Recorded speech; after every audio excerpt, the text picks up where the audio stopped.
오늘은 창세기 강의 13번째 시간으로 4장 9절로 15절 말씀을 통해 사람은 예수님이 아니면 희망이 없는 자입니다 라는 제목으로 말씀을 전하며 주시는 은혜를 함께 받고자 합니다. 선을 행하지 아니하면 즉 믿음으로 드리는 제사를 드리지 아니하면 죄가 문에 엎드려 있느니라. 죄가 너를 원하나 즉 죄가 너를 지배하려고 하니 너는 죄를 다스릴지라 라고 하나님께서 가인에게 친히 말씀하셨음에도 불구하고 가인은 연락되지 못한 합당한 믿음의 제물로 제사를 드리지 못한 것에 회개하며 다시 여호와 하나님이 원하시는 제사를 드려야 함에도 불구하고 드리지 않으므로 결국 자신의 문 앞에 웅크려 있는 죄를 다스리지 못하고 죄에게 삼킴을 당하여 아벨을 쳐서 죽이게 되죠. 이런 가인에게 하나님께서 찾아오셔서는 이렇게 말씀하십니다. 9절을 보십시오. 여호와께서 가인에게 이르시되 내 아우 아벨이 어디 있느냐. 모든 것을 다 아시는 하나님께서 범죄함으로 두레오 나무 사이에 숨은 아담에게 찾아오셔서 아담아 네가 어딨냐고 물으신 것처럼 가인이 행한 모든 일을 다 아시는 하나님께서 동일하게 가인아 내 아우 아벨이 어디 있느냐 라고 물으셨습니다. 즉 내가 내 동생 아벨에게 무슨 행동을 했느냐라고 묻고 계시는 것이죠. 이것은 내가 너의 지은 죄를 알고 너에게 회개하라는 회개의 기회를 주는 권고라는 말씀입니다. 즉 가인에게 회개의 기회를 주시고자 하신 하나님의 긍휼한 은혜를 안고 찾아오신 것이라는 것입니다. 회개할 기회를 주셨음에도 오히려 가인은 자기가 아무 일도 저지르지 않는 자처럼 태연하게 이렇게 말을 합니다. 그가 이르되 내가 알지 못하나이다. 내가 내 아우를 지키는 자이니까. 참으로 오만하고 파렴치한 대답이 아닐 수가 없습니다. 아담과 하와는 비록 책임을 전가는 했지만은 자신들이 지은 죄를 짓지 않았다라고 오리발을 내밀고는 하지 않았습니다. 그러나 죄 가운데 태어난 가인은 거짓의 아비 마귀의 속성을 쫓아 하나님을 우롱하듯 뻔뻔스럽게 거짓말을 하고 있다는 것이죠. 아담과 하와 다르게 죄악 가운데서 태어난 가인에게서는 죄의 원흉인 사단의 모습이 그대로 나타나고 있다는 것입니다. 그래서 요한복음 8장 44절에 보면은 너희는 너희 아비 마귀에게서 났으니 너희 아비의 욕심대로 너희도 행하고자 하는다.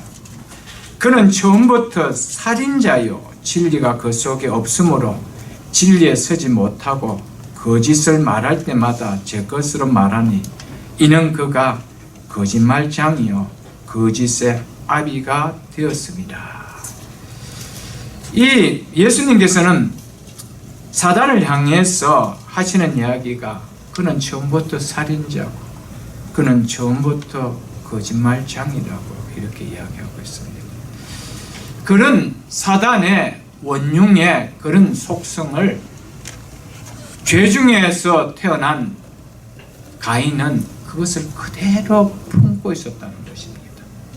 그래서 그는 살인자였고 그는 거짓말장이었다는 것입니다. 여러분, 이런 죄인이 예수님이 아니라면 어떻게 여러분 소망이 있겠어요?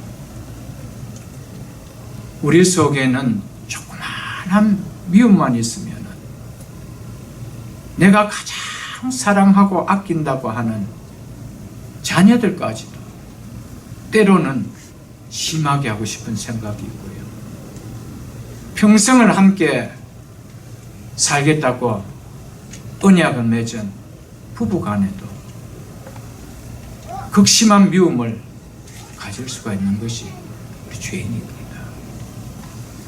이런 우리에게 예수님이 없다라면 어떻게 소망 있게 이 땅을 살아갈 수가 있나요, 여러분? 우리는 똑같은 가인과 같은 그런 속성을 가지고 있습니다. 왜냐하면 죄 중에서 태어났기 때문입니다.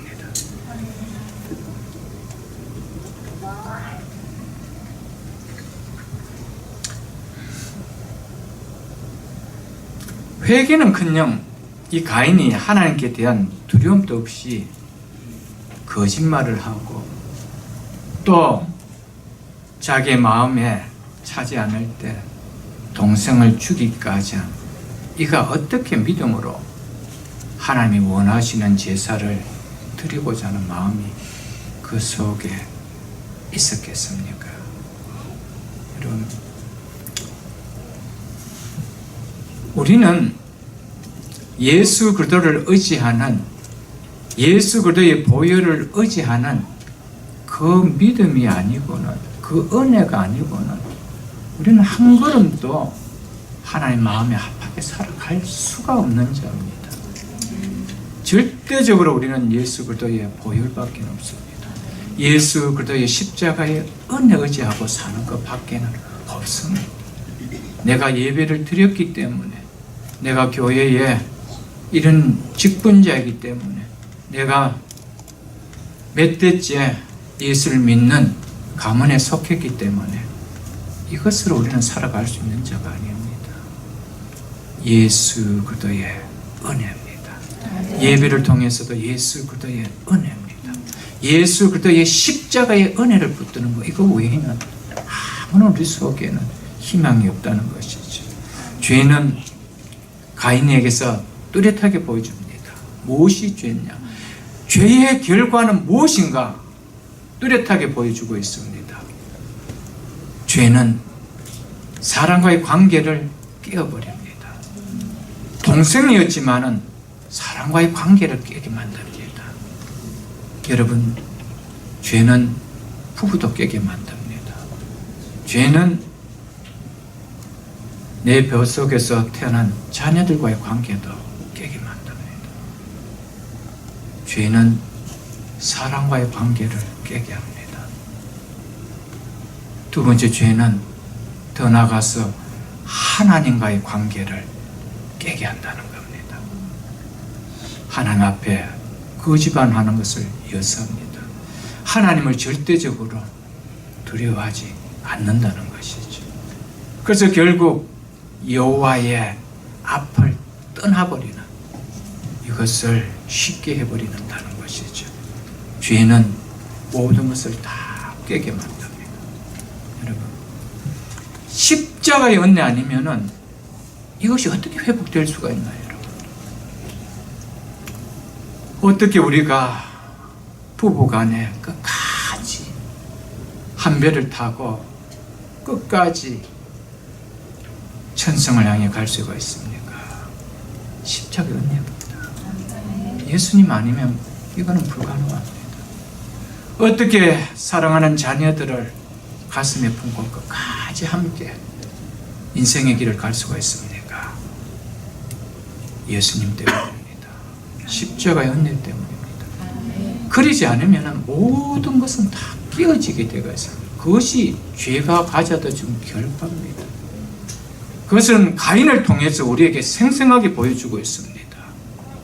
사람과의 관계를 깨는 것이 죄요, 하나님과의 관계를 깨는 것이 죄다라고 가인을 통해서 보여주고 있다는 것이죠. 나는 예수를 잘 안 믿어도 절대적으로 그렇지 않겠다. 여러분, 이것만큼 무슨 교만은 없습니다. 여러분, 목사 가정도 깨어집니다. 장로 가정도 깨어집니다. 여러분, 4대째 5대째 내려온 가정도 깨어집니다. 여러분, 여러분 가정 속에 십자가의 보혈을 흐르지 않는다.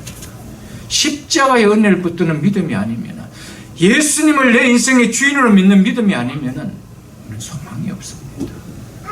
우리는 똑같이 가인과 같은 행동을 우리 속에서 드러낼 수밖에 없는 것이 우리라는 겁니다. 그래서 죄 중에서 태어난 첫 세대인 가인을 통해서 죄가 무엇인지, 죄의 효력이 무엇인지 우리에게 말씀해 주고 있다는 사실이죠, 여러분들.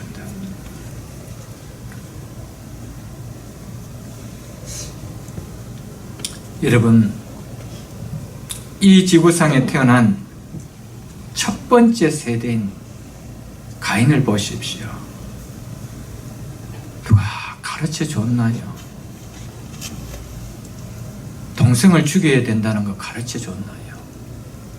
동생을 미워해야 된다는 건 누가 가르쳐 줬나요? 하나님 앞에 거짓말해야 된다는 건 누가 가르쳐 줬나요? 여러분, 이것이 죄입니다, 여러분. 이것이 한 사람도 예외 없이 아담의 후손의 모든 사람들의 모습이라는 것이죠. 여러분, 이런 인간이 어떻게 무슨 수로 내가 죄 씻음을 받고 죄가 없는 천국의 영원한 생명을 가지고 살아갈 수 있나요, 여러분들? 불가능합니다. 여러분, 내 자신이 누군가를 알기 전까지는 우리는 켈빈 선생님이 하신 말씀같이 절대로 하나님을 모릅니다. 내가 어떤 존재인지를 알기 전까지는, 내가 가인과 같은 이런 무서운 죄인인 것을 깨닫기 전까지는 절대로 하나님이 우리 속에 와닿지 않습니다. 내가 만들어 놓은 틀 속에 하나님으로 가둬놓죠. 그래서 그 틀 속에 맞지 않는 하나님이 될 때는 하나님이 이룰 수 있는 분이냐고 하나님을 떠나게 할 수 있죠, 여러분들. 우리는 내가 누군지 깨달아야 됩니다. 가인을 통해서 내가 누군지를 우리는 발견해야 됩니다.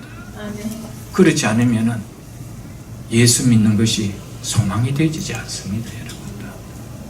가인의 모습은 나의 모습인데, 이런 모습 속에 있는 나를 하나님의 은혜로, 무조건적인 하나님의 은혜로 값없이 구원해 주셨다는 그 은혜, 여러분 무엇밖에 나오지 않습니까? 감사, 감사, 또 감사, 이거밖에 없다는 것이죠. 그러나 내가 누군지를 내가 뼛속 깊이까지, 골수 깊이까지 깨닫지 못할 때는 하나님에 대한 은혜는 비상적인 감사입니다. 구원의 은혜로 통해서 나오는 감사는 없다는 것이죠, 여러분들. 예레미야 13장 23절에 이렇게 말씀하고 있습니다. 구약성경 1072쪽입니다. 한번 찾아보십시오. 예레미야 13장 23절. 제가 읽어드리겠습니다. 구스인이, 에도피아인인 나라입니다. 구스인이 그의 피부를, 즉 피부 색깔을 표범이 그 반점을 변하게 할 수 있느냐, 즉 바꿀 수 있느냐, 할 수 있었는데, 즉 만약 그렇게 할 수 있다면 이 말입니다.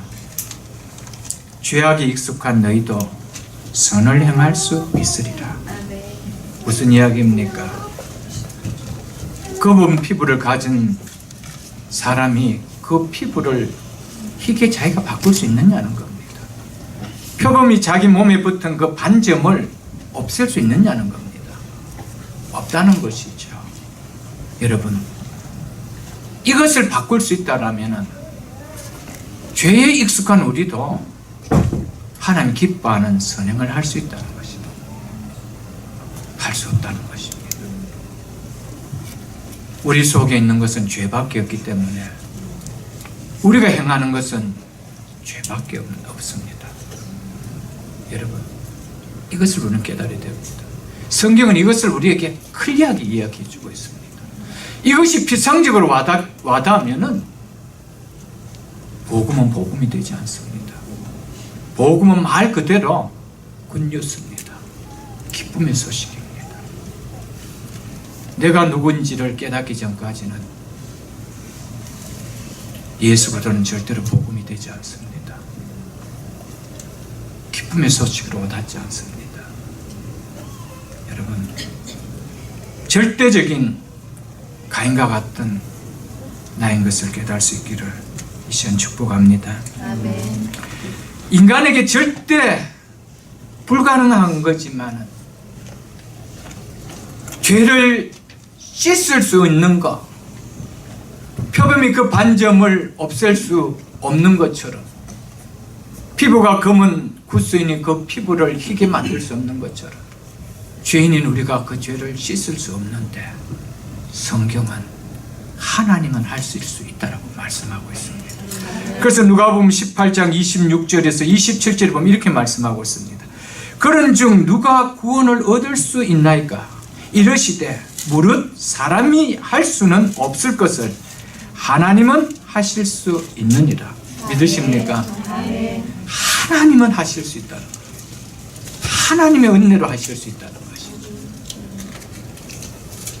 예레미야 17장 9절에 보면 만물보다 거짓되고 심히 부패한 것은 인간의 마음이라. 여러분, 세상에 어떤 것보다도 부패한 것이 있다라면 그것은 사람의 마음보다는 덜 부패하다는 겁니다. 우리의 마음이 이 정도로 부패하다는 겁니다.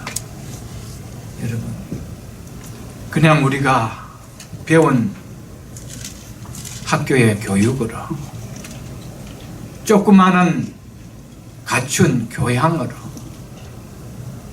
우리의 부패한 모습을 그냥 덮으려고 할 뿐이지, 우리가 어떤 상황이 되면 다 뒤집어지고 다 나오는 거죠. 여러분, 이런 우리에게 어떻게 우리가 스스로 구원을 얻을 수 있나요? 죄의 삭은 사망인데 그 값은 죽음밖에 안 되는데 이것을 우리가 스스로 어떻게 이길 수가 있나요? 사람으로는 할 수 없을 때 하나님은 하실 수 있느니라. 이게 복음입니다. 하나님은 누구에게 하실 수 있습니까? 하나님, 나 가인 같은 죄인입니다. 내 힘으로는 조금 더 어려울 수 없는 가인 같은 죄인입니다. 예수 그리스도의 보혈이 아니면은 정결함을 받을 수 없는 죄인입니다. 예수 그리스도의 십자가만 의지하고 갑니다. 이런 자에게 주시는 은혜 아니에요, 여러분. 마가복음 9장을 여러분 한번, 마가복음 7장을 여러분 한번 펴보십시오. 65쪽입니다. 신약성경 65쪽 마가복음 7장 20절로 23절의 성경은 이렇게 기록하고 있습니다. 예수님께서 친히 말씀하셨습니다. 사람에게서 나오는 그것이 사람을 더럽게 하느니라. 속에서 곧 사람의 마음에서 나오는 것은 악한 생각 곧 음란과 도적질과 살인과 간음과 탐욕과 악독과 속임과 음탕과 질투와 비방과 교만과 우매함이니 이 모든 악한 것이 다 속에서 나와서 사람을 더럽게 하느니라. 여기서 여러분 자유할 수 있는 사람이 있습니까? 이게 우리의 마음이라고요. 우리의 심령이 이렇게 부패했다고 이야기하고 있습니다. 여러분, 이것을 우리가 깨닫지 않으면, 이것을 우리가 받아들이지 않으면 예수님과 나와는 멀 수밖에 없습니다. 너무 먼 거리에 계신 예수님입니다. 예수님과 가장 가까이 할 수 있는 길은 나는 죄인 중에 교수입니다. 이것을 고백하는 이 길밖에 없습니다. 내가 죄인인 것을 드러내면 드러낼수록 죄인을 구원하러 오신 예수님은 우리 가까이 와 계신다는 것이죠. 그런 자를 향해서 예수님은 겸손한 자라고 그래요. 그런 자를 향해서 주님은 마음이 정결한 자라고 이야기합니다. 나는 죄인이라고 고백하면 고백할수록 주님은 우리를 향해서 마음이 정결하다고. 나는 깨끗하다라고 하면 할수록 하나님 우리를 향해서 썩고 부패하다고 이야기하고 있다는 것이지요.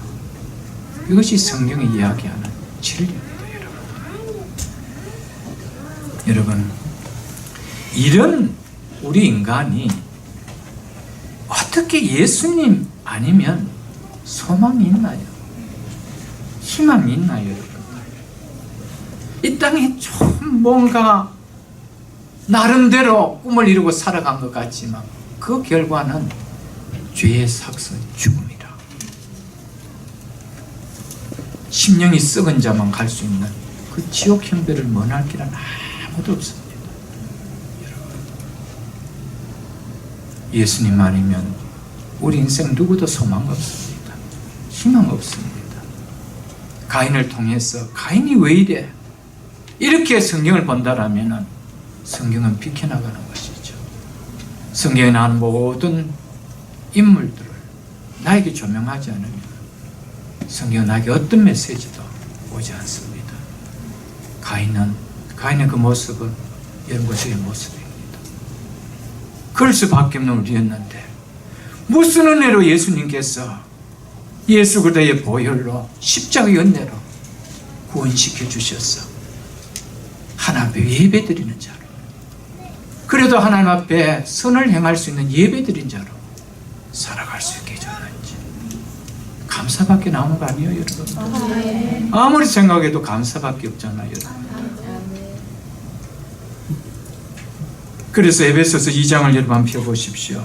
신약성경 312쪽입니다. 에베소서 2장 12절로 13절에 이렇게 말씀하고 있습니다. 그때 예수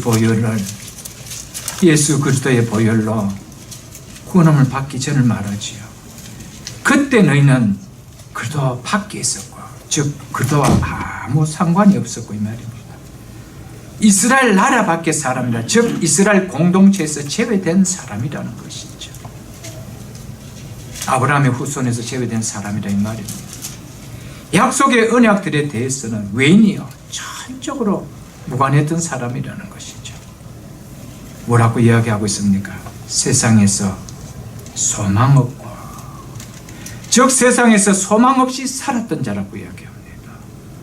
여러분, 예수 없이 사는 자는 소망 없는 자입니다. 뭐 나름대로 꿈이 있다라고 이야기하지만 그 꿈은 다 이 땅에 우리 인생이 무너질 때 함께 무너지는 모래 위에 세운 꿈일밖에 아니라는 것이죠. 여러분, 그때는 세상에서 소망이 없이 살았고 여기에 감사가 있습니다. 우리 이렇게 살았습니다. 소망이 없었는데 소망이 있는 것처럼, 행복이 없는데 행복이 있는 것처럼 위장하고 스스로 속이며 그렇게 살았던 자인데 말씀 안에 들어오니까 그때 너희는 소망 없이 살았다라고 이야기합니다. 세상에서. 그런 우리에게 언약의 백성으로 소망을 주었습니다. 얼마나 감사합니까? 얼마나 은혜입니까, 여러분들? 그러나 이제는 전에 하나님과 멀리 있던 너희가 그리스도 예수 안에서 그리스도의 피로 가까워졌느니라. 아멘. 예수 그리스도의 피, 이거 외에는 소망이 없습니다. 이 땅에 어떤 인생도 예수 그리스도의 피 외에는, 예수 그리스도의 십자가의 은혜 외에는 소망이 없습니다. 희망이 없습니다. 나름대로 꿈이 있고 희망이 있고 그건 다 세상의 물거품입니다.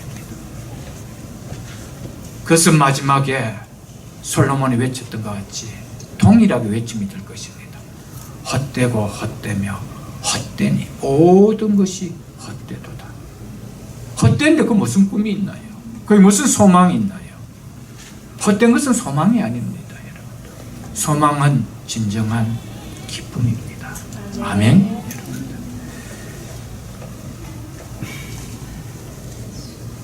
여러분과 저는 예수님 아니었으면 정말 소망이 없었던 자였습니다.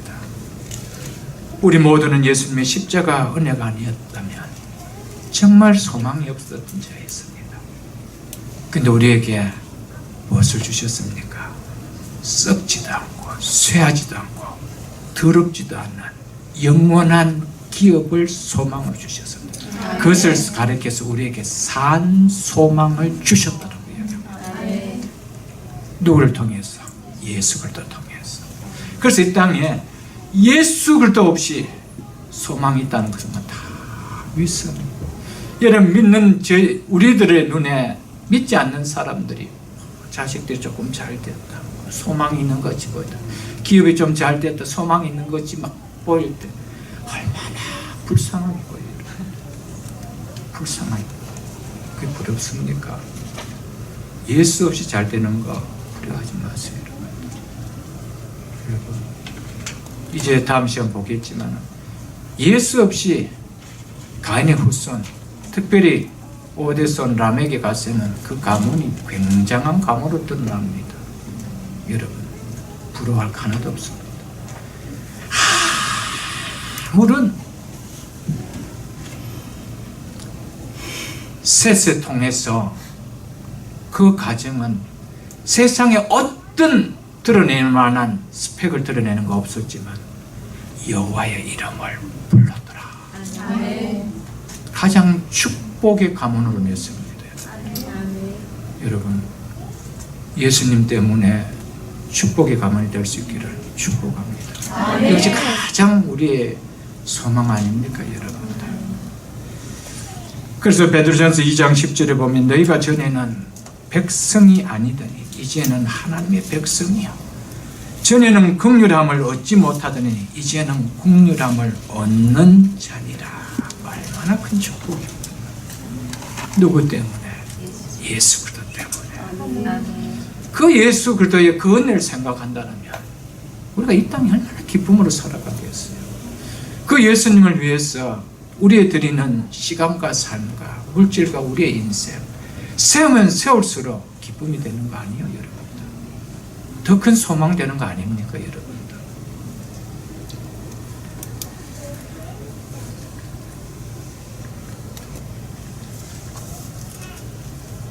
10절을 보십시오. 이르시되 내가 무엇을 하였느냐? 내 아우의 핏소리가 땅에서부터 내게 호소하느니라. 아무도 보는 사람이 없는 들에서 동생을 죽이고 땅에 묻어버렸지만 땅에서 흘러진 아벨의 피가 부러지고 있다라고 말하고 있습니다. 가인아, 들어봐라. 네 아우의 핏소리가 땅에서 부르짖고 있지 않느냐. 이것을 지금 이야기하고 있습니다. 무슨 말입니까? 하나님 앞에서 진 어떤 죄도 숨길 수 없다는 것을 이야기합니다. 다윗은 바세바를 취할 때 그 죄를 숨길 수 있는 줄 알았습니다. 들키지 않을 줄 알았습니다. 그래서 성경은 바세바가 부정한 것을 씻었다라고 이야기했습니다. 이제는 여자로서 부정한 울경을 씻었다는 것이죠. 임신할 타임이 아닙니다. 근데 덜커덩 임신했습니다. 무엇을 이야기합니까, 여러분들? 죄는 숨길 수가 없다는 겁니다. 죄는 절대 못 숨깁니다. 우리는 숨기려고 하지만은 백일하의 하나님은 드러내는 겁니다, 여러분들. 하나님 반드시 우리의 행한 죄를 찾으십니다. 이번에 우리 하나님이라는 것을 가인의 이 사건을 통해서 우리가 이야기하고 있습니다. 그러므로 이런 하나님 앞에 회피나 변명이 아닌 숨김 없는 통해 자복하는 것이 죄인은 우리가 살 길이라는 것이죠. 이 길만 우리가 은혜를 누릴 길이라는 것입니다. 그래서 시편 32편에 다윗은 이렇게 고백하고 있습니다. 한번 피워보십시오. 시편 32편 제 1절로부터 읽어드리겠습니다. 허물의 사함을 받고 자기 죄가 가려운 자는 복이 있도다. 마음에 간삼이 없고, 마음에 간삼이 없대. 무엇을 통해서? 죄사함을 위해 회개했는 걸 통해서. 그래서 마음에 간삼이 없고, 그래서 하나님께 정죄당하지 아니한 자는, 즉 이제는 하나님께서 더 이상 죄를 탓하지 않는 자는 복이 있다라고 이야기합니다. 누가 복이 있는 자입니까? 하나님 앞에 회개함으로 이제는 그 죄를 내 가슴에 품고 있지 않는 자, 그래서 하나님 앞에 그 죄로 인해서 정죄할 것이 없는 자, 그 자가 복이 있다라고 이야기합니다. 내 입을 열지 아니할 때는 무슨 말입니까? 자신의 죄를 회개하지 않았을 때 말입니다. 종일 신음함으로 내 뼈가 쇠하였다는 것입니다. 너무 고통스럽다. 여러분, 죄를 짓고 나면 절대로 마음이 편할 수가 없습니다. 뼈가 녹는 것 같은 아픔이 있는 것이죠. 괴로움이 있는 것입니다. 잠시 장성은 숨길 수는 있을지 몰라도 그 숨김이 나에게 너무 큰 고통입니다. 4절 보면 이렇게 말씀하고 있습니다. 주의 손이 주야로 나를 누리시오니 하나님이 가만두지 않는다는 것이죠. 눌러버린다는 겁니다. 눌려버린다는 겁니다. 내 허물을 여호와께 자복하리라 하고 주께 내 죄를 아뢰고 내 죄악을 숨기지 아니하였더니 곧 주께서 내 죄를 사하였나이다. 하나님은 죄를 회개할 때는 그것을 시간을 두고 용서해 주시는 분이 아닙니다.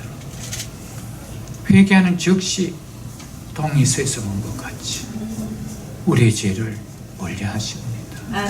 우리의 진정한 자유를 누리게 해주신다는 거 아니겠습니까, 여러분? 6절 보십시오.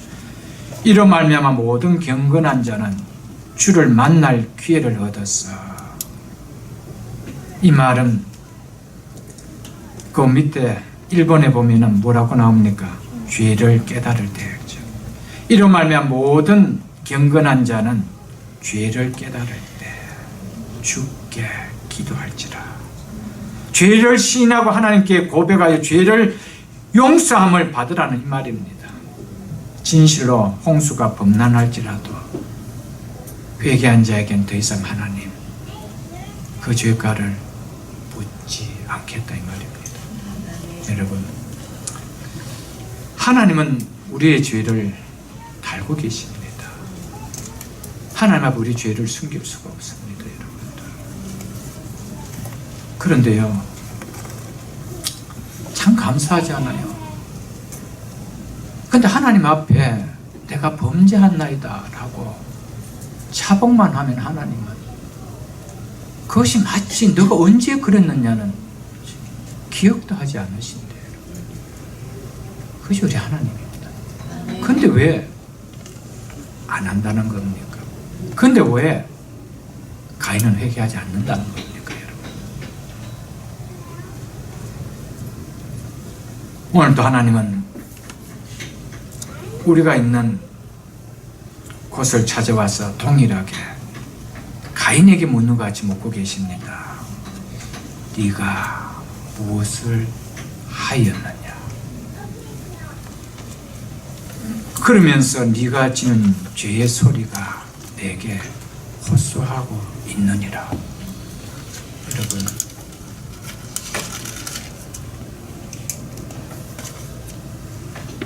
죄를 짓고도 죄에서 자유하고 있다라면은 그건 정말 십자가의 보혈을, 십자가의 은혜를 누린 자라고 말할 수 있겠어요, 여러분?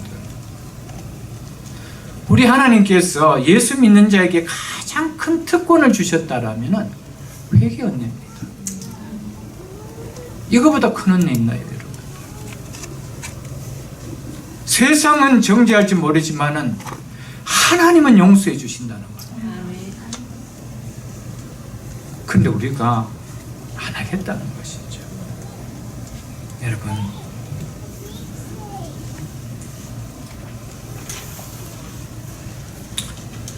복음이라는 것은요, 예수 그리스도의 십자가에 이 복음이라는 것은 회개하는 자에게 진정한 의미가 있습니다. 여러분, 우리가 예수 그리스도의 보혈로 구원함을 받았다라는 여러 가지 증거가 있겠지만 가장 확실한 증거가 뭡니까? 우리에게 어떤 증표도 주신 일이 없습니다. 구원받았다는 증표를 주신 일이 없습니다. 외적인 증표가 없습니다. 우리가 구원받았다는 가장 확실한 증거가 있다면 그것이 무엇입니까? 회개입니다. 예수 그리스도께서 십자가에 죽으실 때 테텔레스타이 다 이루었다. 과거, 현재, 미래 우리의 질죄까지 다 용서해 주시는, 죄 쓰심에 용서해 주시는 그 일을 내가 이루었다는 겁니다. 여러분, 그 이름에 십자가의 은혜가 내 속에 임해서 구원받았다는 증거가 뭡니까? 죄를 지을 때마다 이 죄를 사해 주셨던 이 확신 속에서 회개하는 겁니다. 그래서 요한복음, 요한 1서 1장을 여러분 한번 펴보십시오. 요한 1서 1장 8절로 10절로 제가 읽어드리겠습니다. 만일 우리가 죄 없다고 말하면 죄를 범하고도 죄를 짓지 않는 자처럼 회개함이 없다면 이렇게 적용할 수 있죠. 스스로 속이고 또 진리가 우리 속에 있지 아니할 것이야. 이유가 뭡니까? 죄에서 구원함을 받은 사람은 죄를 심령 속에 결코 담아둘 수가 없기 때문이 아니겠어요, 여러분? 9절 보십시오. 만일 우리가 우리 죄를 자백하면 그는 미쁘시고 의로우사 우리 죄를 사하시며 우리를 모든 불의에서 깨끗게 하실 것이요 만일 우리가 범죄하지 아니하였다면 하나님을 거짓말하는 이로 만드는 것이요 또한 그의 말씀이 우리 속에 있지 아니하리라. 여러분, 우리가 범죄하지 않았다. 다른 말로 나는 죄가 없다라고 이렇게 이야기한다. 하나님을 거짓말장이로 말한다. 하나님 우리를 향해서 모든 사람은 죄를 범하였습니다. 의인은 없나니 한 명도 없다라고 이야기했습니다. 죄인이기 때문에 죄를 지을 수밖에 없다라고 이야기하는데 죄가 없다라면 그렇게 말씀하신 하나님을 거짓말장이로 만든다. 그리고 그 속에 말씀인 진리가 없는 자라는 겁니다. 여러분, 구원받은 성도의 가장 큰 증표는 회개입니다. 하나 앞에 엎드리는 것이죠, 여러분.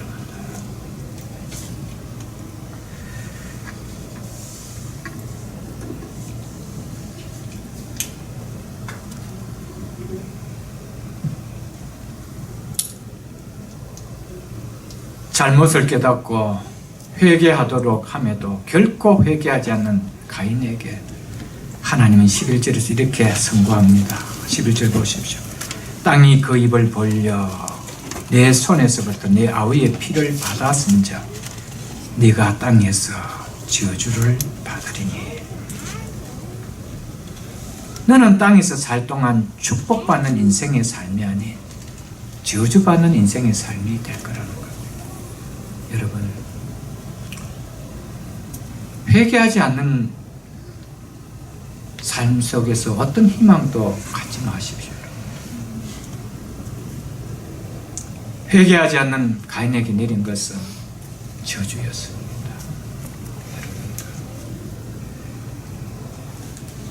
예수님께서 마지막 유월절 만찬을 드시는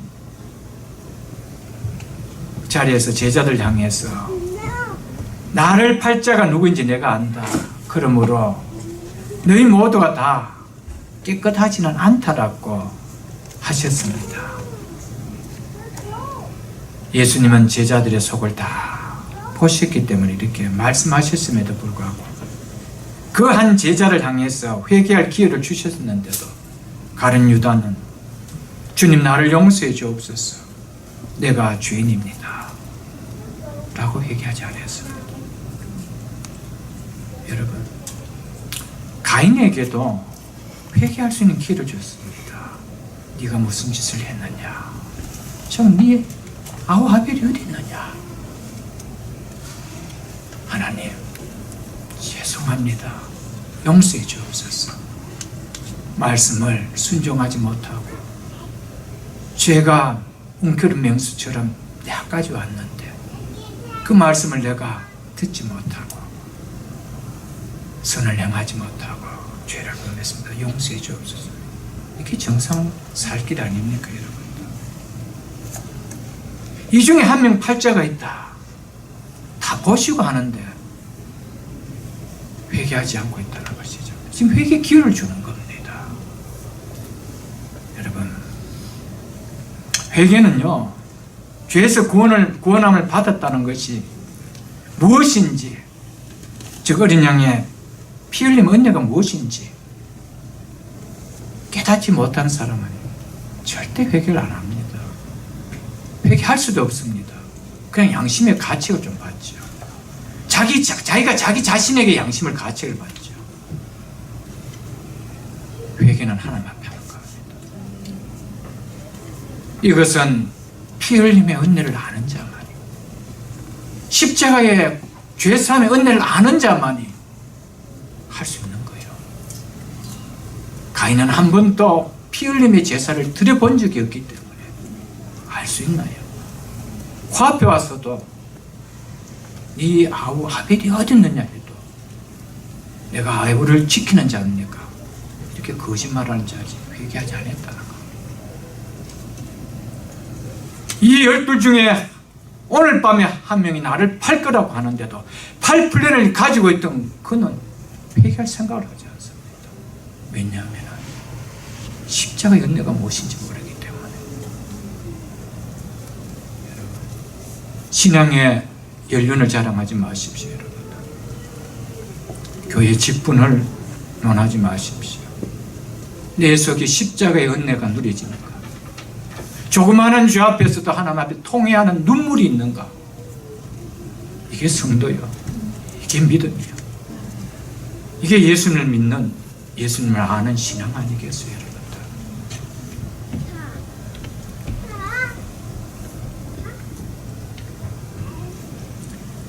여러분,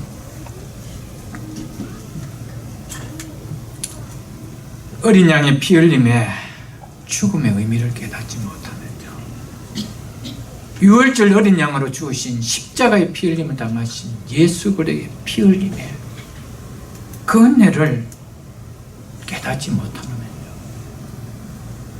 우리는 절대 죄를 이기지 못합니다. 죄를 이기는 길은 십자가를 붙드는 것이고요,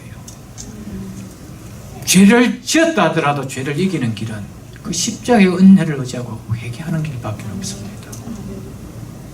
여러분, 우리가 왜 번번이 믿는다고 하는 교인들이 나가서 반복적인 죄에 또 넘어지고 또 넘어집니까? 십자가의 은혜를 붙드는 진정한 회개가 없어서 그래요. 죄가 얼마나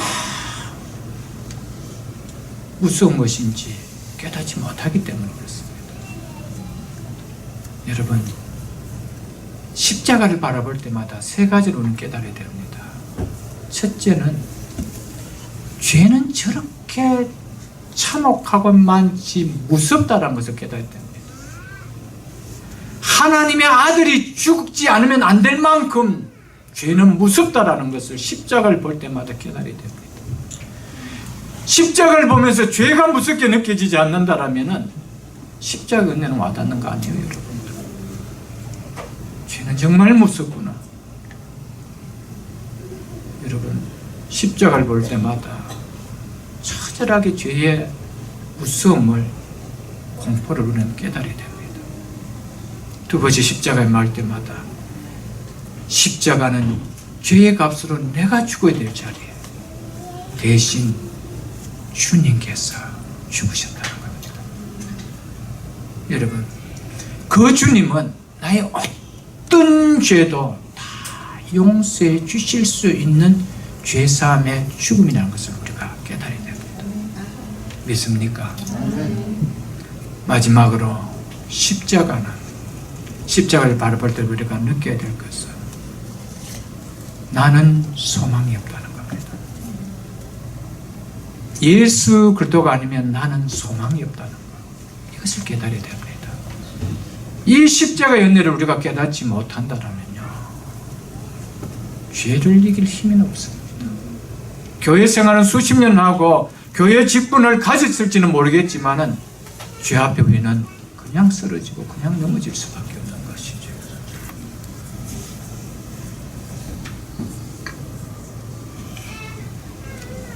죄에서 구원하신 십자가의 은혜를 아는 자만이 이 죄를 이길 수 있는 힘이 생깁니다. 이 죄에서 이기고 싶은 회개함의 은혜가 쏟아지는 것이죠, 여러분. 12절을 보십시오. 하나님께서 가인에게 주신 저주가 뭔지 12절에 이야기하고 있습니다. 네가 밭을 갈아도 땅이 다시는 그 효력을 내게 주지 아니할 것이요, 너는 땅에서 피하며 유리하는 자가 되리라. 첫째로 가인은 농사 짓는 자 있지 않습니까? 그런데 내가 아무리 땀을 흘리고 수고해도 그 결과를 땅이 전처럼 내어주지는 않는다라는 것이었습니다. 여러분, 우리가 살아갈 동안 우리의 자신의 삶들이 이런 삶이 돼서 되겠습니까? 아무리 계획을 세우고 뭐를 했는데 손이 수고한 만큼 거두는 열매가 아무것도 없습니다. 땀은 많이 흘렸습니다. 노력도 했습니다. 성실도 했습니다. 그런데 땅이 그 효력을 발휘해주지 않는다는 겁니다. 여러분, 그럼 무엇일까? 우리 삶을 돌아봐야 됩니다. 이 말씀 붙들고는 돌아봐야 됩니다. 무엇이 우리를 막게 했을까? 또한 우리의 후대들이 이런 삶이 되는 인생이 되도록 우리는 물러주어서는 안 됩니다. 그렇게 교육시켜서 세상에 보내서는 안 된다는 것이죠. 여러분, 이와 반대가 되는 모든 하는 일에 효력을 주는 이런 우리의 삶이 되어야 되고, 또한 우리의 자녀들이, 우리 후대들이 이런 삶을 살아갈 수 있는 믿음으로 우리는 세워줘야 됩니다, 여러분.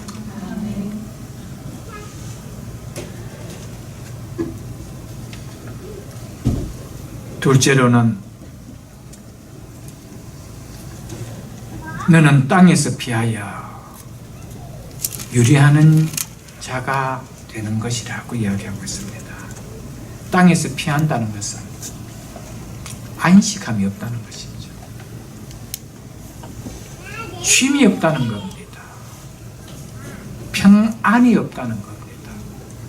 그래서 이것저것을 기웃거릴 수밖에 없는 유리하는 자가 된다는 것이죠. 한 곳에 정착하여 살지 못하고 삶을 위해서 근심과 걱정하며 이 땅 저 땅을 유리하는 인생이 된다는 것이죠.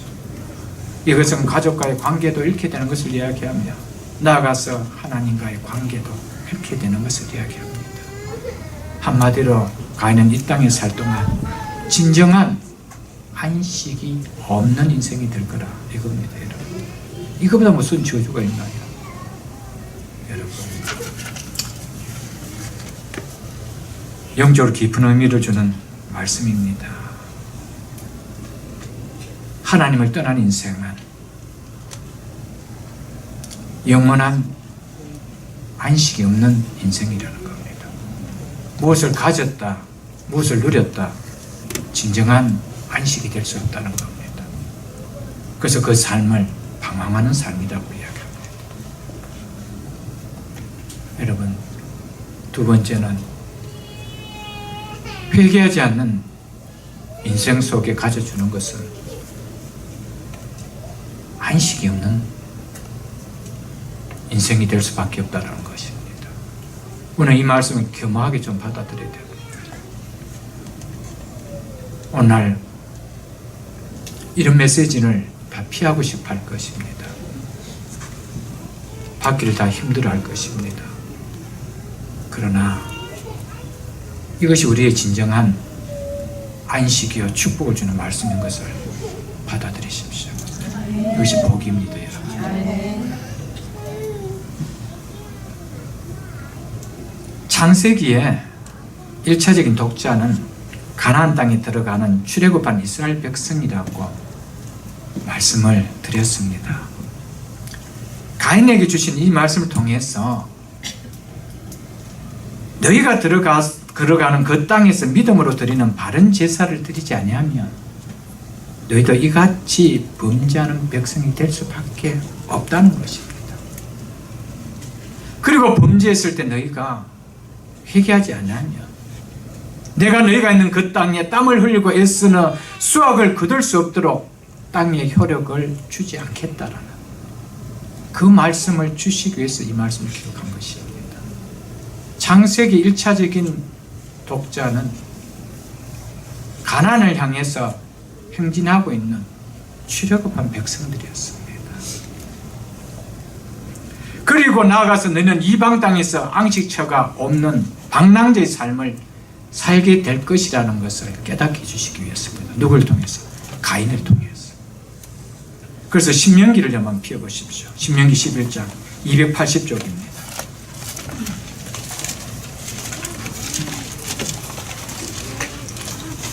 신명기 11장 16절로 17절까지 제가 읽어드리겠습니다. 너희는 스스로 삼가라. 두렵건대 마음에 미혹하여 돌이켜 다른 신들을 섬기며 그것에 절함으로 여호와께서 너희에게 진노하사 하늘을 닫아 비를 내리지 아니하며 땅이 소산을 내지 않게 하심으로 너희가 여호와께서 주신 아름다운 땅에서 속히 멸망할까 하노라. 여러분, 이것을 이야기하기 위해서 먼저 가인의 전초를 보여주는 겁니다. 레위기서도 한번 펴보십시오. 26장 189쪽입니다. 189쪽 레위기 26장 18절 제가 읽어드리겠습니다. 또 만일 너희가 그렇게까지 되어도 내게 청종하지 아니하면 너희의 죄로 말미암아 내가 너희의 7배나 더 징벌하리라. 내가 너희의 세력으로 말미암아 교만을 꺾고 너희의 하늘을 철과 같게 하며 너희의 땅을 녹과 같이 하리니 너희의 수고가 헛될지라. 땅은 그 사물을 내지 아니하고 땅의 나무는 그 열매를 맺지 아니하리라.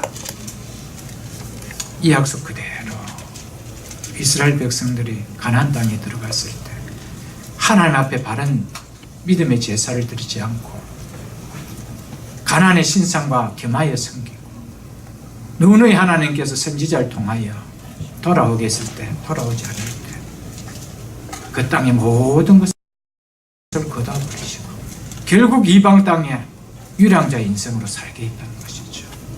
여러분, 오늘 이 말씀을 겸하게 받을 수 있어야 됩니다.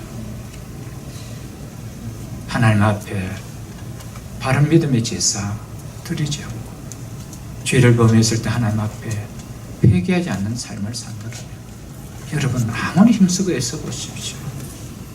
여러분 그럴 때마다 무엇 때문인가 돌아보십시오. 성경은 우리에게 늘 이야기하고 있습니다. 너희 죄로 말미암아 내가 너희에게 7배나 더 징벌을 할 것이라. 너희 죄로 말미암아. 여러분과 저가 죄인입니다. 우리는 죄를 지을 수밖에 없는 사람입니다. 죄가 있을 때마다 하나님 앞에 엎드리는 것이 축복입니다. 그것이 은혜라는 것이죠, 여러분. 13절을 보십시오. 가인이 여호와께 아뢰되 내 죄벌이 지기가 너무 무거우나이다. 한마디로 나에 대한 심판이 내가 짊어질 수 있는 것보다 더 크다라는 이 말입니다. 이 말은 회개가 아닙니다. 유감을 드러내는 불만의 표현입니다. 자신이 지은 죄악이 너무 무서운 흉악한 것이지 않기 때문에 이런 생각을 한다는 것이죠. 단지 자기의 고통스럽게 하는 하나님의 판결이 부당하다라고 지금 컴플레인 하는 겁니다.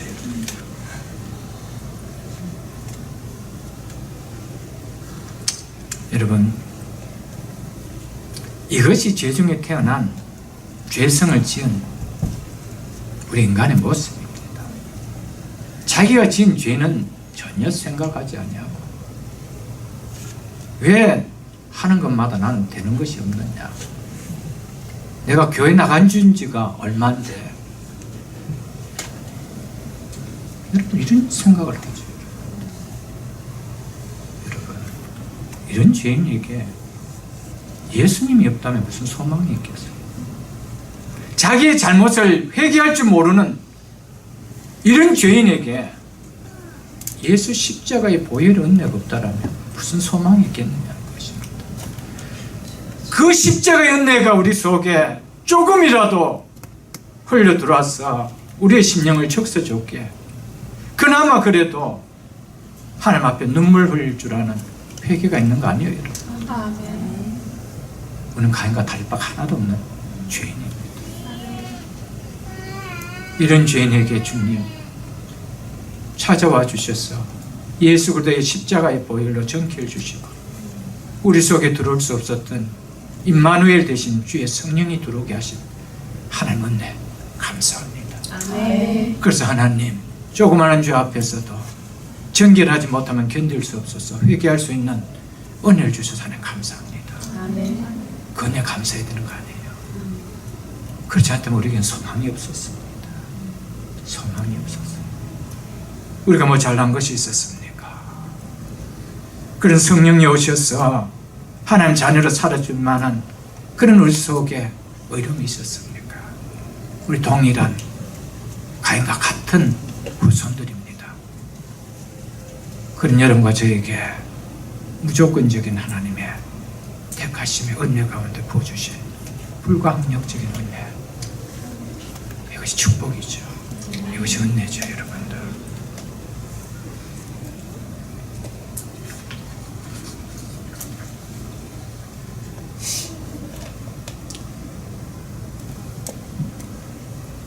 (14절) 보십시오. 주께서 오늘 이 지면에서, 즉 에덴 주변의 땅을 말씀합니다. 이 지면에서 나를 쫓아내시온즉 내가 주의 낯을 배웁지 못하리니. 이제는 더 이상 여호와의 관심 밖으로 벗어나게 되기 때문에 하나님의 도우심과 보호를 이제 받지 못하게 되었다는 두려움의 표현입니다. 그래서 내가 땅에서 피하며 유리하는 자가 될지라 물은 나를 만나는 자마다 나를 죽이겠나이다. 뭐였다는 것입니까? 두렵다는 것이죠. 이 정도 되는데도 회개할 줄 모릅니다. 두려운데도. 여러분, 우리의 삶 속에 우리를 두렵게 하는 문제들이 발생하죠. 그래도 우리는 두려움만 대해서 컴플레인만 하지 하나님 앞에 엎들 생각을 하지 않았죠. 하나님, 내가 돌아본 이것이 잘못됐네요. 이것이 하나님의 은혜의 통로를 막게 했네요. 주님 용서해 주옵소서. 이거 있어야 되지 않나요, 여러분? 가인은 없습니다. 두렵다고 하는데도 이제는 주의 낯을 내가 배울 수가 없어서, 주의 도움을, 주의 보호하심을 이제 받을 수가 없어서 이제 두렵다는 거예요. 그래서 나를 만나는 자들이 나를 죽일까 두렵다고 합니다. 그럼 어떻게 됩니까? 지금이라도 하나님 용서해 주옵소서. 버리지 마옵소서. 용서해 주옵소서. 이제 나와야 되는 거 아닙니까? 여러분, 가인의 이야기를 듣지 마십시오. 여러분과 저의 삶 속에 얼마나 이런 일 속에서 하나님 앞에 엎드렸습니까? 하나님 앞에 눈물 흘렸습니까? 하나님, 내가 죄인입니다. 내가 이런 죄를 짓고도 하나님 앞에 마치 아무런 죄가 없는 것 같이 이렇게 살았습니다.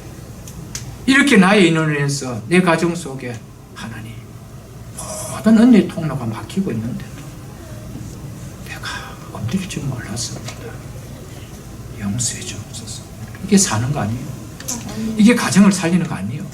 이게 기업을 살리고 우리의 자녀들을 살리는 길 아니에요, 여러분? 엎드리는 게 사는 길이죠, 여러분.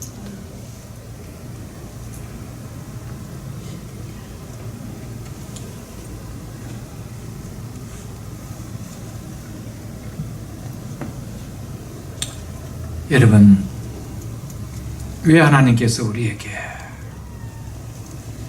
땀만 주시면 되지 왜 눈에 눈물을 주셨을까요?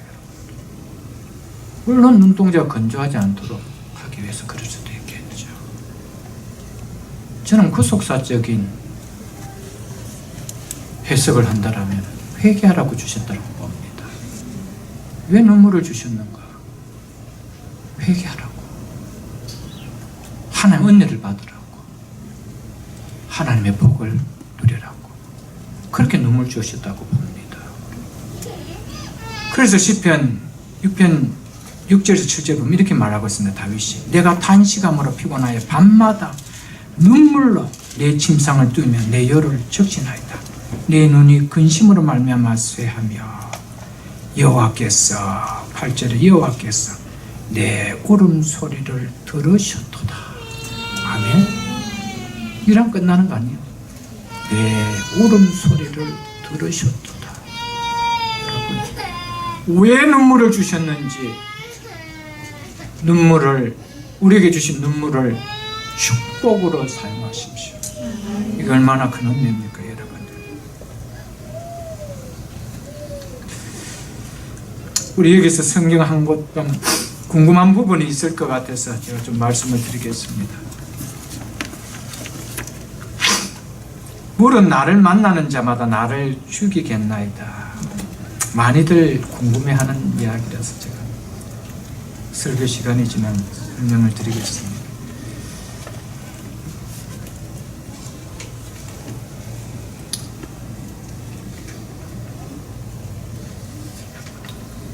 여러분,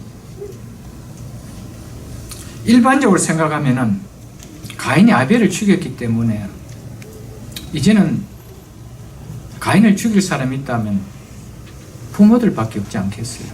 부모가 또 자식 죽이겠어요? 그런데 물은 나를 만나는 자마다 나를 죽이겠대요. 이게 무슨 이야기일까요, 여러분?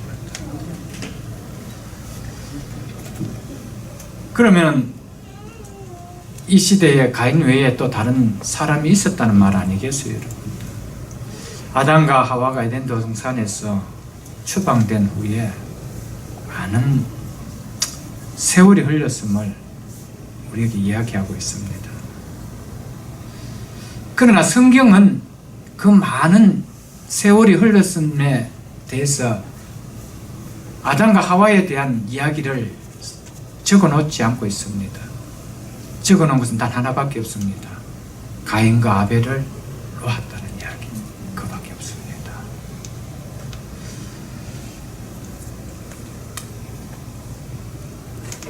우리가 성경을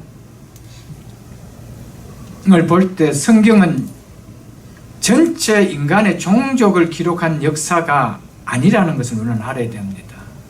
성경은 인간의 종족의 구원의 역사를 우리에게 전하되, 특히 구원의 역사 가운데 두드러진 사람과 두드러진 나라에 관해서만 기록하고 있습니다. 자, 성경 제가 두 군데만 한번 찾아보겠습니다. 25절 여러분 보십시오.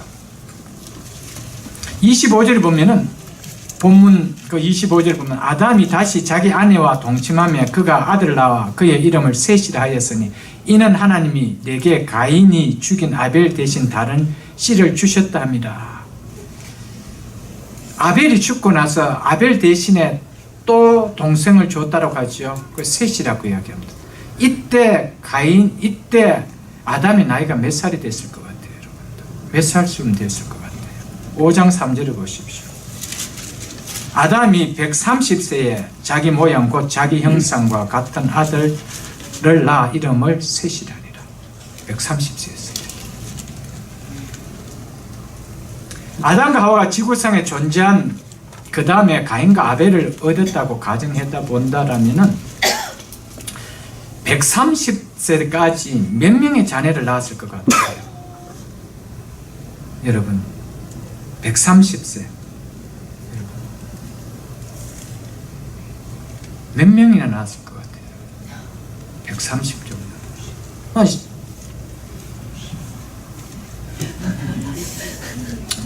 여러분, 적은 숫자가 아닐 겁니다. 천문학적인 숫자일 겁니다. 좋게 7, 80명, 더 나아가서는 100명이 넘은 숫자를 놓았을 것입니다. 일찍 태어난 자녀들은 25, 30에 또 결혼한다라면 그들이 또 자녀를 낳지 않았겠어요, 여러분. 그런데 5장에 보면은 이렇게 성경은 이야기하고 있습니다. 셋의 후손들이 자녀를 낳은 기록이 쭉 나옵니다. 그런데 아들을 몇 명 낳고 딸을 몇 명 낳은지는 전혀 언급하고 있지 않습니다. 성경은 단지 한 명만 낳았다고 기록하고 있습니다. 그런데도 몇백 년이 지나는 동안 참 이상해요. 그래서 6절에서 11절 제가 잠시 읽어드릴게요. 한번 보십시오. 셋은 105세에 에노스를 낳고 에노스를 낳은 후 807년을 지내며 자녀를 낳았으며 그는 912세를 살고 죽었더라. 에노스는 90세에 게난스를 낳고 게난을 낳은 후 815년을 지내며 자녀를 낳았으며 그는 905세를 살고 죽었더라. 이렇게 이야기하고 있습니다. 자, 보십시오. 여기서 한 가지 우리 알아야 될 것은 셋은 150세에 에노스를 낳았다고 하고요. 에노스는 또 90세에 아들을 낳았다고 합니다. 그럼 이 아들이 첫 아들일까요? 첫 아들 이름 여겨줍니까? 여러분 105세에 첫 아들 낳았습니까? 90세에 첫 아들을 낳았다고 생각합니까? 25세에 결혼했다더라도 80년 동안 이제 첫 아들 낳았습니까? 아닙니다. 셋이 에노스를 낳는 것은 몇째 아들인지 모릅니다. 50번째 아들인지 60번째 아들인지 성경 기록하고 있지 않습니다. 그러나 에노스가 장차 올 여자의 후손에 관계되기 때문에 기록해 놨을 뿐입니다. 성경 그걸 이야기하고 있습니다. 구속사적으로. 여러분,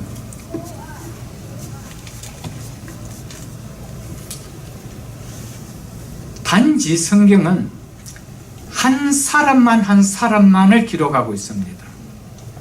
결국 그 기록은 누구와 연결되는 기록입니까? 아브라함과 연결되는 겁니다. 그래서 아브라함의 핏줄을 통해서 누가 나오게 하는 기록입니까? 예수 그리스도. 그 외에는 전부 다 그냥 조연입니다. 기록할 이유가 없습니다. 그러니까 성경에는 가인, 아벨, 셋 무수히 많았지만 기록할 이유가 없다는 것이죠.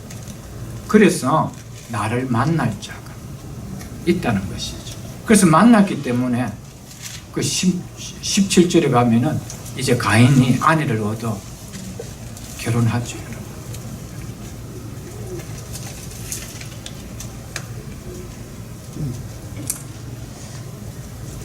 다윗은 이새의 몇 번째 아들입니까?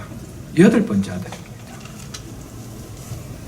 그런데 성경은 8명의 아들 다 기록하고 있지 않고 딱 다윗만 기록하고 있습니다. 이새는 다윗을 낳고 이렇게 기록하고 있지 않습니다. 누구에게 초점을 주고 있습니까? 예수 그리스도에게 초점을 주고 있습니다.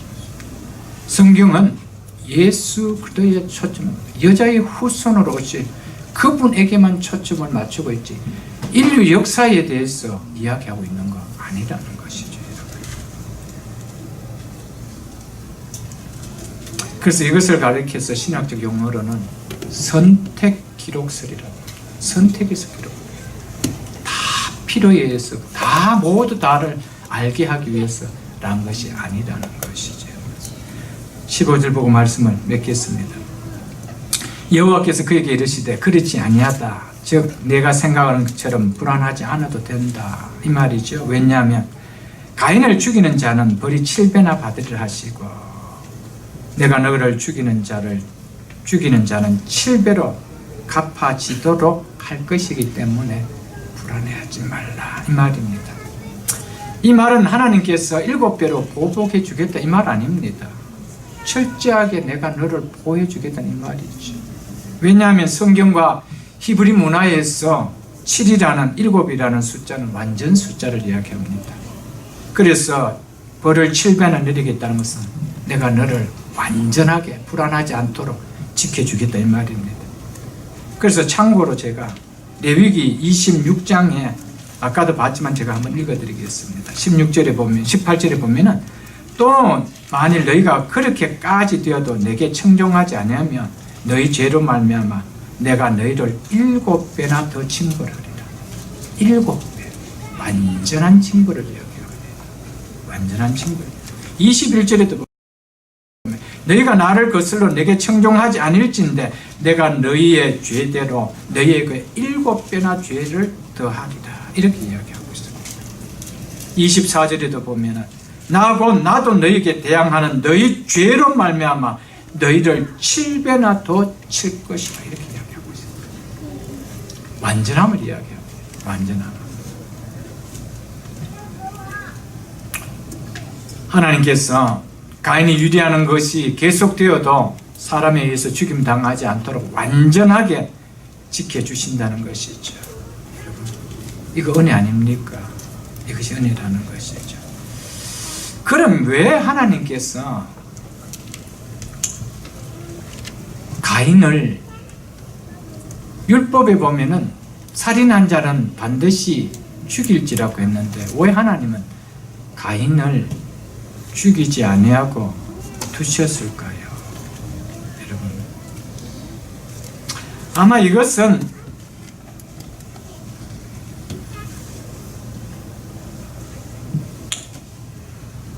아마 이것은 사람들이 간이 당하는 유리하는 저주와 고통을 보고서 살인의 죄가 얼마나 무서운가를 교훈하시기 위함이 아닌가 그렇게 보고 있다는 것입니다. 이는 또한 죄로 인한 복수의 악순환을 하나님께서 막기 위해서 철저하게 막아주시는 거 아닌가 이렇게 보고 있다는 것이죠. 그리고 하나님께서 보호해 주시는 증거로 뭘 해주고 있다는 겁니까?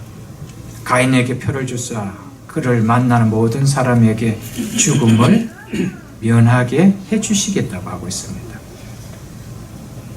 그 보증으로서 가인에게 징표 하나를 두시겠다는 겁니다. 그러나 그 징표가 무엇인지 성경은 기록하고 있지 않고 있습니다. 이것을 또 뭐 구태 찾으려고 연구하시는 또 신학자들도 있다라고 하는데 이건 모릅니다. 성경이 기록하고 있지 않기 때문에. 그러나 누군가 가인을 대하는 사람은 가인을 죽이지 못하도록 다가갔을 때 무언가 두려움을 느끼게 하는 그런 표시가 있었지 않겠느냐 그렇게 본다는 것이죠. 저 살인자하고 보복하려고 다가섰는데 그 가인을 보는 순간 두렵게 하는 뭔가 느낌이 있었다는 겁니다. 그래서 어떤 신학자는 그것이 문둥병이 아니었겠나 이렇게 본다는 거죠. 이건 그냥 추측입니다. 절대 그것이 맞다라고 하는 거 아닙니다. 무엇인지 모릅니다. 그래서 그 앞에 가고 싶지 않는 그런 두려움이 되는 그런 것이 아니었겠나 그렇게 본다는 것이죠. 하나님께서는 철저하게 하나님의 은혜 가운데 가인이었지만 이 땅을 살아갈 동안에 하나님께서 그 생명을 지켜주시는 은혜를 주셨다는 것입니다. 여러분. 그것은 중요한 것은 가인에게 살아갈 동안밖에 은혜가 아닙니다. 죽음과 함께 그에게 찾아오는 것은 죄의 결과입니다. 아벨의 피를 통하여 호소하는 순교당한 의로운 피들의 의로움을 갚아주는 그런 반드시 있다는 것이죠. 죄의 삭선 사망입니다. 그러나 회개한다면 소망이 있죠. 그러나 가인은 어디에도 하나님의 놀라운 은혜를 받고도 회개함이 없었다고 성경은 이야기합니다. 여러분 그저의 삶 속에 끝까지 회개하며 살아가야 됩니다. 말씀 맺겠습니다. 사람은 예수님이 아니면 희망이 없는 자입니다 라는 말씀을 전했습니다. 가인의 모습을 보면서 죄인인 우리는 이렇게 살 수밖에 없는 인간이라나 나에게 하나님 적용하면서 하나님 이런 내가 예수 믿지 않으면 어떻게 소망이 있겠습니까? 이 땅에 무슨 소망을 품고 살아갈 수 있겠습니까? 나 같은 죄인에게 예수를 통한 이 소망 주신 하나님 앞에 감사합니다. 감사합니다. 또 감사하며 끝까지 예수 그리스도의 십자가의 은혜를 붙들고 살아가는 우리 모두가 다 될 수 있기를 주님의 이름으로 축복합니다. 주신 말씀 생각하면서 이 시간 한번 우리 잠시 기도하겠습니다.